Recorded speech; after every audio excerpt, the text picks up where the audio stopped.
दादाजी, आप यहाँ अकेले क्या कर रहे हैं? कुछ सवालों के जवाब इतनी आसानी से नहीं मिलते, और जब मिलते हैं तो काफी देर हो जाती है। मैं कुछ समझा नहीं। आओ तुम्हें एक कहानी से समझाता हूँ। आज सुबह मैं और मेरा पोता बैठ के सांप सीढ़ी खेल रहे थे, और तभी उसके पिता यानी कि मेरा बेटा वहाँ आ गया और उसे खेलता हुआ देख पे चिल्लाने लगा। ये क्या हो रहा है? पढ़ाई छोड़कर खेल रहे हो? चुप! तुरंत अपने कमरे में जाओ।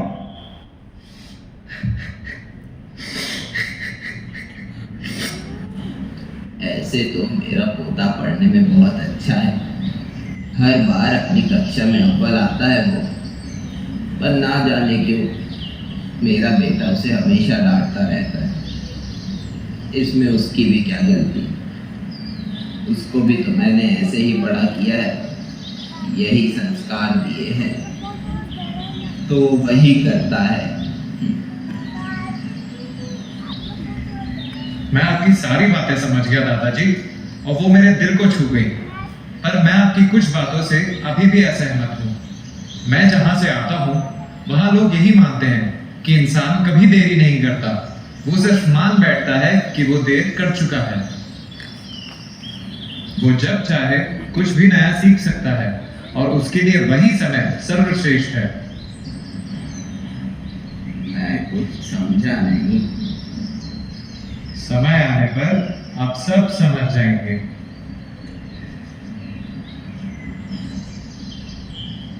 पिताजी, अरे आओ आओ बैठो। पिताजी क्या आप मुझसे नाराज हैं? थोड़ा निराश हूँ। आज सुबह जब तूने मेरे पोते को डांटा तो मुझे वो दिन याद आ गए जब मैं तुझे डांटता था, कैसे तुझे बड़ा किया। पर तुझे पता है आज जब तूने उसे डांटा उसके बाद क्या हुआ? मैं बताता हूँ।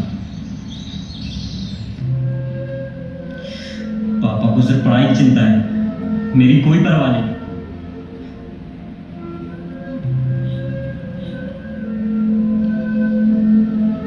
आज इन पैसों से मैं वो सारे खिलौने खरीद लूंगा,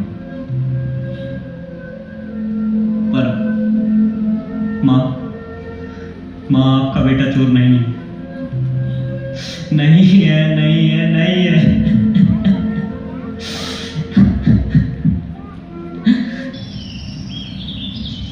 हमारे कर्मों का फल हमारे बच्चों को झेलना पड़ता है, इसलिए कभी कभी उन्हें प्यार से भी समझाना जरूरी है।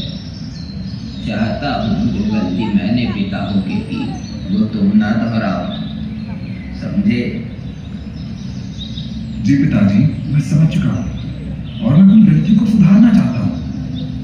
मैं ये कैसे कर सकता हूँ? तुम्हारे पास अभी भी बहुत समय है, तुम चाहो तो अभी भी उससे प्यार से बात करना शुरू करो और सब सही हो जाएगा।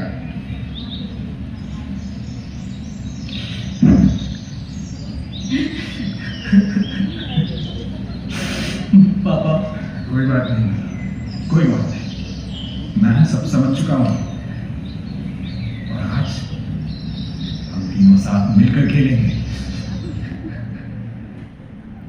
आज मुझे पार्क में तुम्हारे जैसा एक नवयुवक मिला था, तुम्हारी बहुत याद दिला रहा था। शायद तुम्हारी तरह कोई समझदार था वो।